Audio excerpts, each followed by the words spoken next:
Good morning, everybody. We're going to get started in a moment. My name is Doug. I work on a red team for some large financial firm. And today I just want to introduce you to Lsly Adams. She gave this talk at DerbyCon this year, and she's added some additional content. And obviously her talk, Out with the Old, In with the New. And without further ado, Lsly Adams. Hello. Hi, y'all. Thanks for coming to this talk. This talk is specifically meant to open a larger conversation between us all on command line habits, and I am going to explain that further in the talk, so thank you. I am a former sysadmin for Linux, specifically did Red Hat 6, Red Hat 6 and 5, and unfortunately 4, and CentOS, and unfortunately also Ubuntu, which I have opinions about. I love LCARs, as you can see. I really wish LCARs were real. I am currently an IT pen testing consultant for a civil infrastructure defense contractor, et cetera, et cetera. I love Vim. I don't evangelize it. I started with Nano. Nobody's perfect. XFCE is great. And that's me yelling. Also, I recently became a cyborg. I now have an NFC implant in this hand and RFID in this hand. So if you want to come say hi after the talk and get my business card from this hand, you're welcome to it. So why am I here talking about this? This happens, command line usage habits affect us all the time. When we're on site, when we're at home, when we're teaching other people, and when we're learning from other people. It can happen on site in front of clients. What I mean by that, you can have very sloppy command line habits in front of clients. If you hit up and enter and try to edit your code on the line, up, edit your code, enter, see if you get a different result in front of a client, you don't look really very sure of yourself. And hopefully it will improve you. I really hope so. But seriously, why am I doing this talk? You can fingerprint CLI habits just like you can code. If you use the same variables in your one-liner loops over and over again, people be like, oh, this is the same person. I recognize this. Or if you only use a certain tool set and you don't expand your tool usage, you get fingerprinted. And if you're trying to be as quiet as possible, if you're red teaming, you want to get as much chaos going as possible. Precision, there are so many tools that are written that we never use. And when we forget about how to use them, we often slow ourselves down in the process and slow what we do. Also, tool exhaustion. I can speak. So we'll have a few amount of tools that we'll use all the time. Everyone uses grep. A lot of people use cat. And then we'll use less. And then we'll use like a few other things, and we'll combine them all into one-liner. And we don't really use anything else that's at our disposal.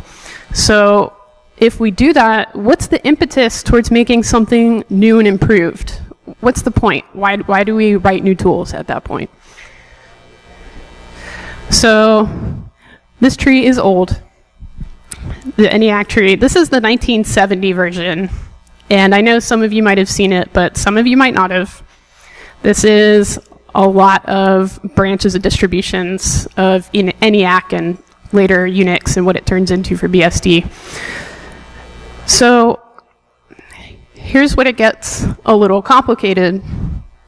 I went and counted all 26 public distros that listed their package totals. So just built-in commands, what have you. It averaged out to about 18,000 commands that gets installed every time you use Linux, give or take. It's too much, and we use maybe 6 commands. Solaris, 29,000. FreeBSD, a lot. And you see where I'm getting at. And we use not a lot of those. So there's going to be a lot of redundancies. We use grep a lot when there's pgrep or egrep. We don't use certain commands when other people do. Why is that? And a lot of that comes from tribal knowledge.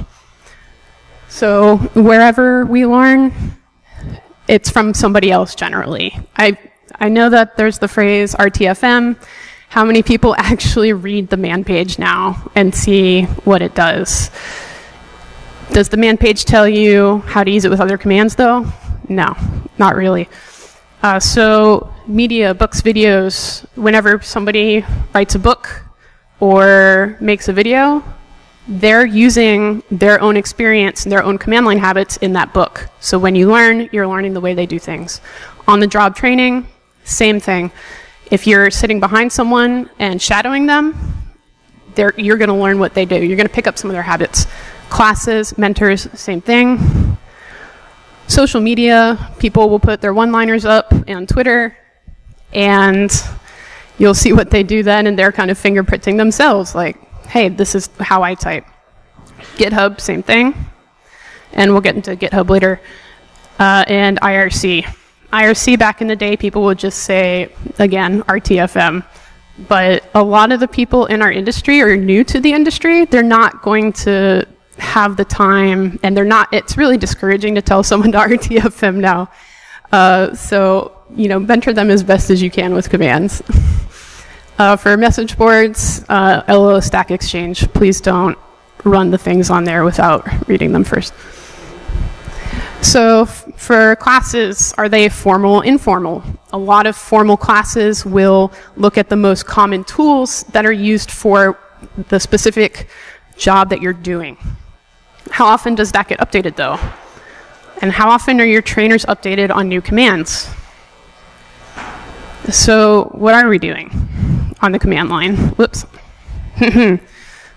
So I love this tweet. How many people here use awk? Okay, a few of you. How many of you using awk use it to do anything other than printing columns out of a line or printing data? Yes, one person, thank you.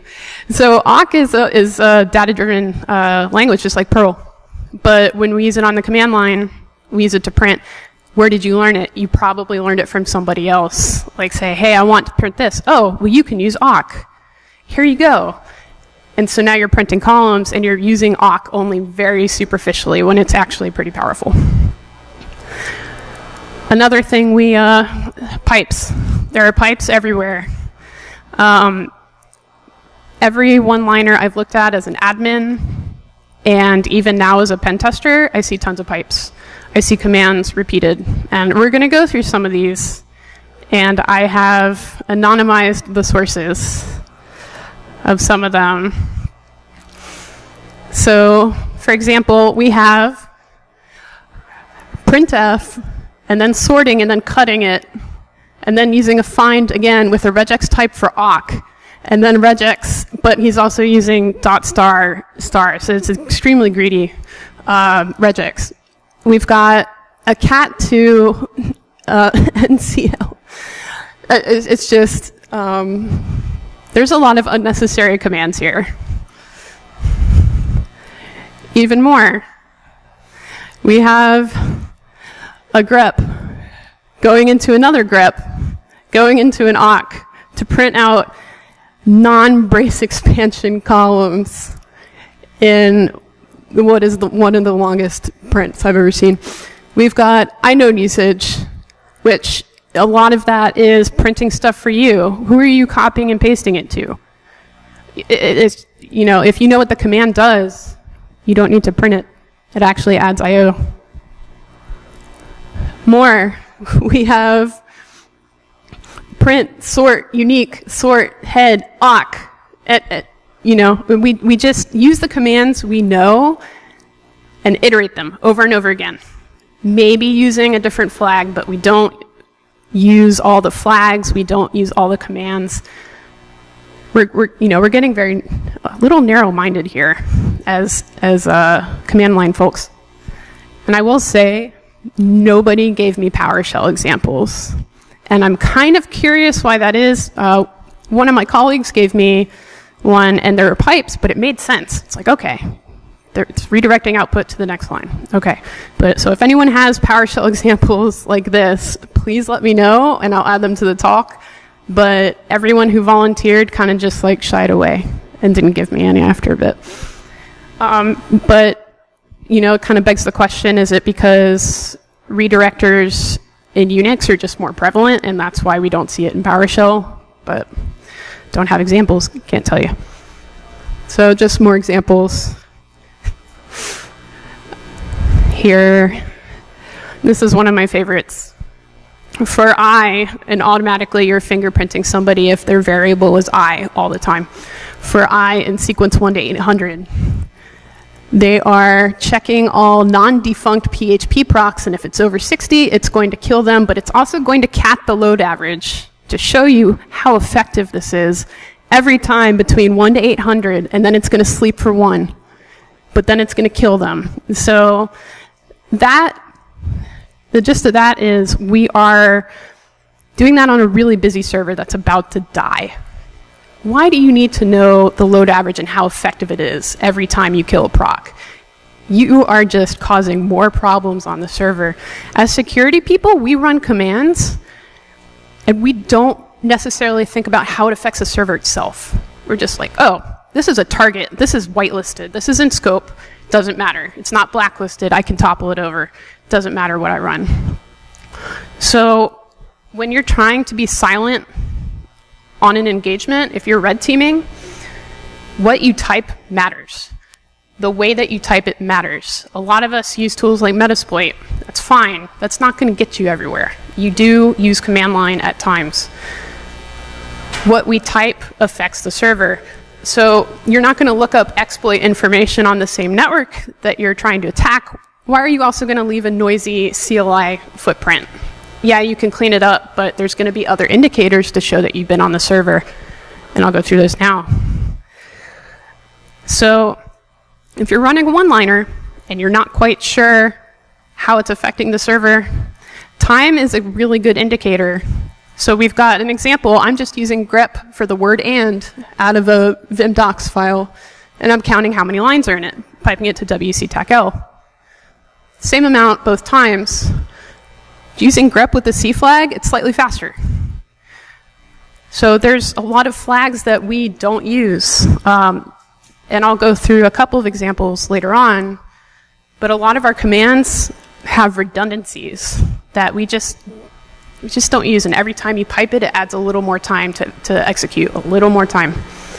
So the benefit here, we don't want to topple over a production box, even if it's in scope, because we're going to be the bad guy if we're red teaming. And if you're blue teaming, you got to just like be careful, you know. It's situation specific, but next we have htop.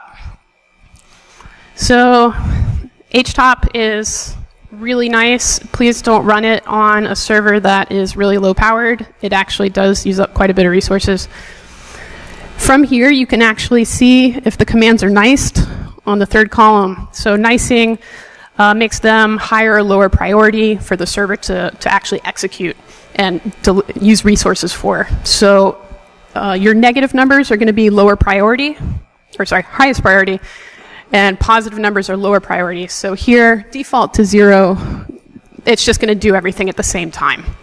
So if you want to run something in the background, go ahead and nice it. And the problem is that when you start a process, you can't nice it the same way. You have to use a command renice. But you can just type nice before your command, and it'll nice it for you. I love that command. It's so nice. So also, this is true. I've done that when managers are walking by sometimes at my old job, because top is basically the hacker typer, but with slightly more relevant information for people, instead of just looking through a log file like I normally would do and hit down, down, down. Yeah, it's way more fun. Vmstat. So this is Vmstat when I was running MSF console, and you can see the number of procs running there, 1.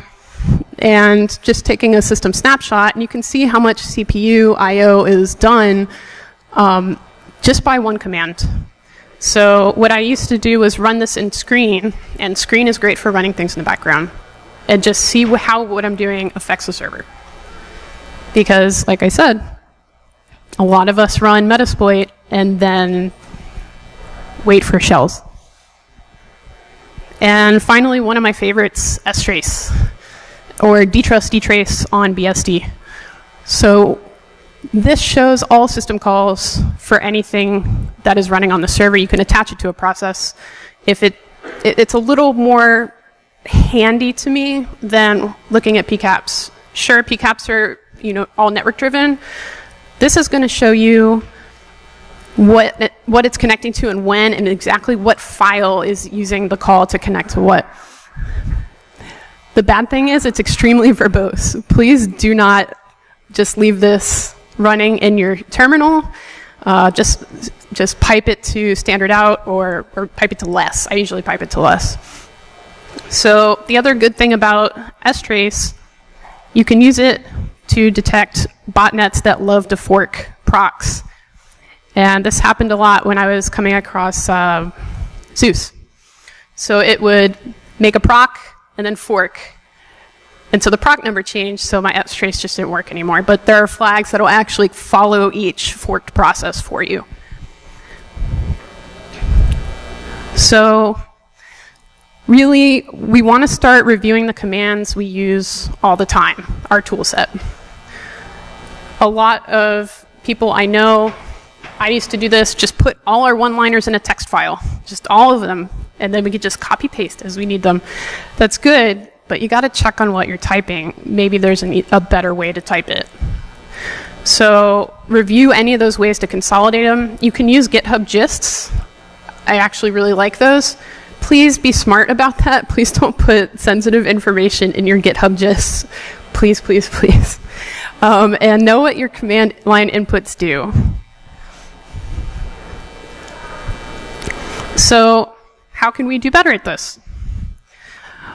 I have a little acronym. I made foobar different. So you can prioritize your flags.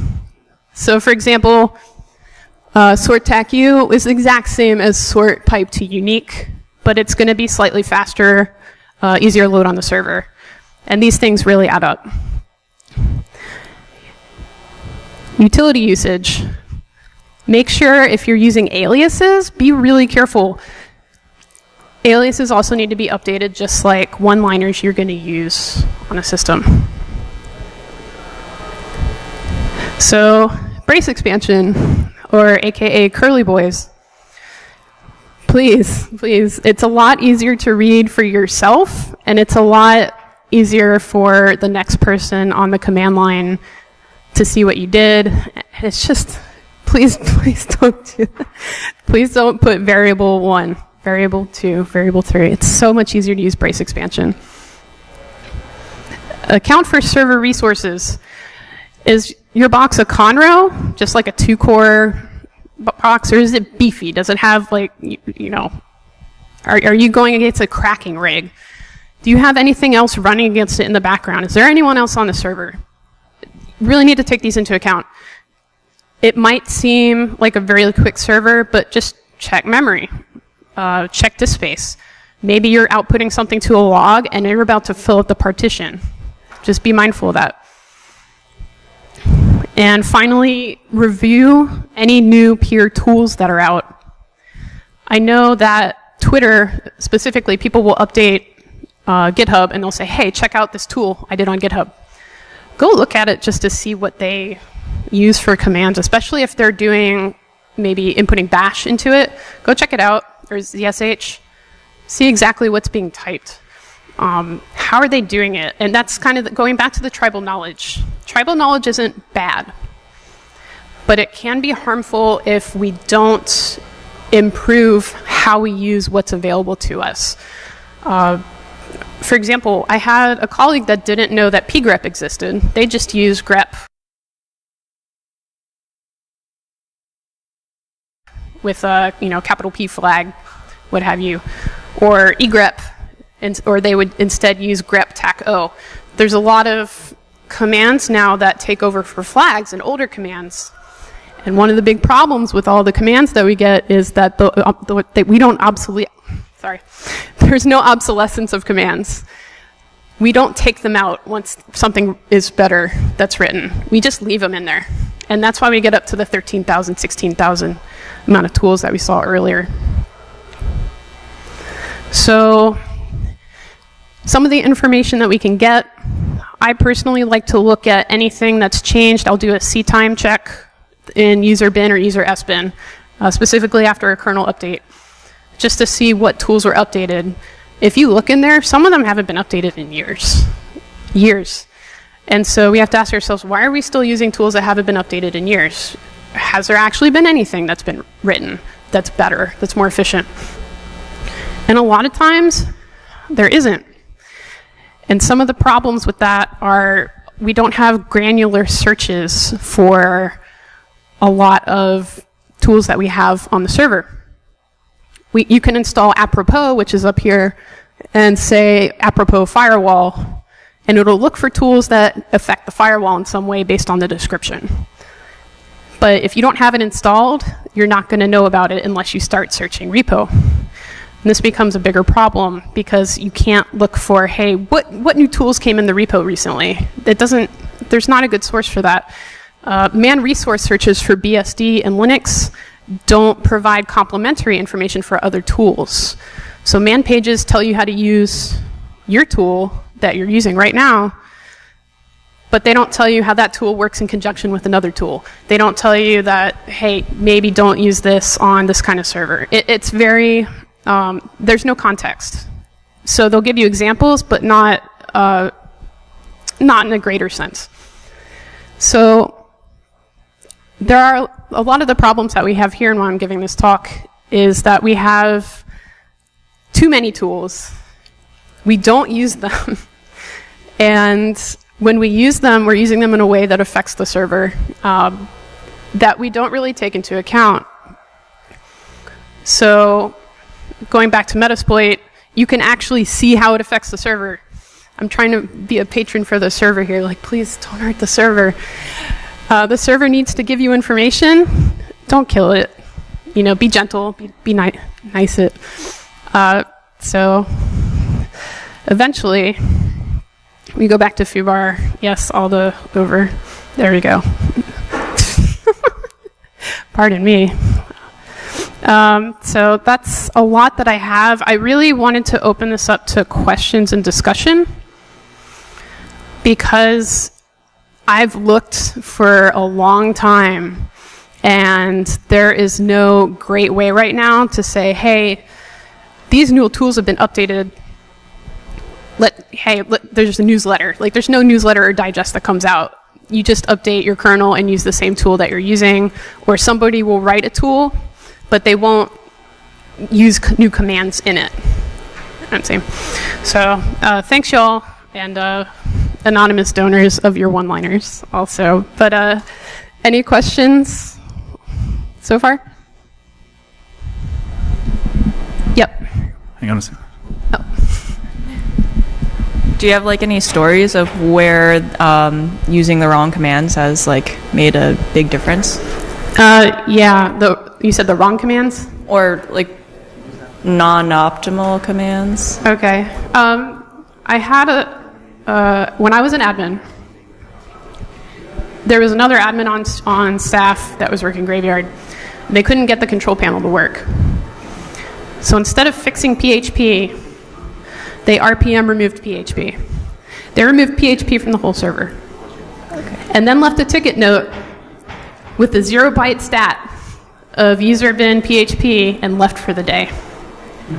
And we didn't know until the client called and said, hey, why can't I access my control panel? And we look and there's a ticket and the dude was gone, just gone for the day, no PHP on the server. So that's one egregious, like, don't use your tools this way. But I've also seen one-liners where people will use find command. I love find command, it's great. Using find command and piping that to RM, I get scared a lot of times because they don't check and see what it's going to delete first. There's a print command for that. you can use the print flag and it'll say everything it selects, and then you can use the delete flag, which will prevent it from deleting directories, say. So there's really good ways to use tools, and there's really unsafe ways to use like really common tools also. Does anybody else have a question? Okay. I mean, I have another one. You have a follow-up? Yeah. Well, unrelated. You said we should kind of avoid using the same, like, basically change up our command line habits so that we don't get fingerprinted. Have you been fingerprinted by that, or do you have like techniques for fingerprinting people based on their command line habits? I have been fingerprinted by it, specifically bash scripts. The variables I used to use were very static. I didn't change them, and then I would just use the one-liner over and over. So when people got on the server, they're like, hey, Lsly did this because I can see this. They didn't even have to look at batch history to see who logged in or what have you. So it becomes a problem in that sense. I haven't seen it a lot with my colleagues when we're doing pen tests, but a lot of times when we're on the command line, it's to grab information from logs. And at that point, I see other people's habits. I see the, did I type it right? No, I didn't. I'm going to hit up arrow, edit it a little bit, type it again. And so that every time we do that, you're just running it on the server. And sometimes it really affects it depending on the server resources. Anybody else? Behind you. Thank you. Hey, okay, so I define a lot of aliases and functions in my bash RC, and it's great for my convenience, but I worry that it's causing me to forget how to do things that I commonly do. So do you have a comment on that? Do you recommend to not do that and type it in manually, or what should I do here? So I do use alias, but I kind of refresh it sometimes. Trevor, hi Trevor. We were talking about ls shortcuts before. Everyone wants the human readable flag on ls. Right? So a lot of people use alias to do that human readable flag, but they also add maybe tac A to show hidden files, or they'll add another flag, and they'll have their preferred. Hey, this is the ls I use.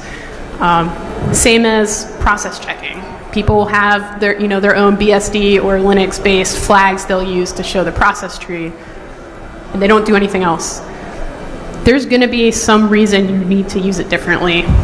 You might need to reverse it, and then you have to go back and you can't use your alias anymore because now that's set to something else.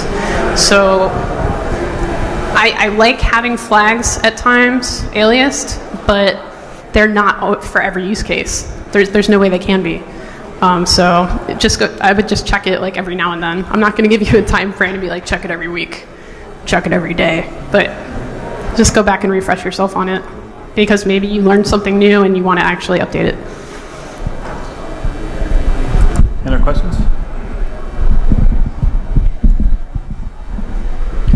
Are there any resources you would recommend to a new user for Linux so they learn the command line properly?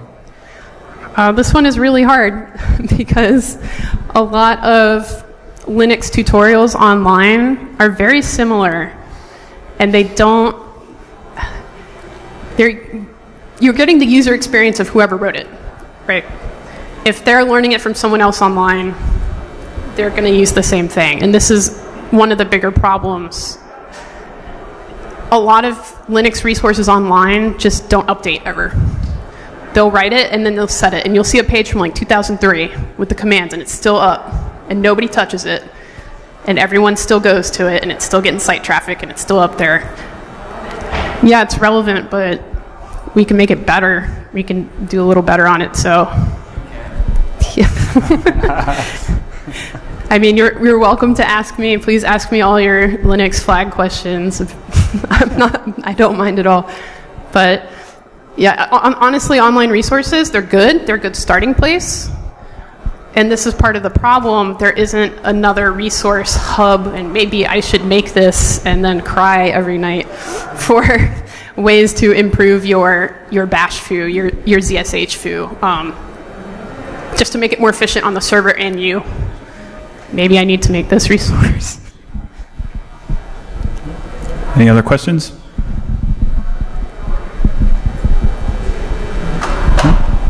All right, everybody, give Lsly a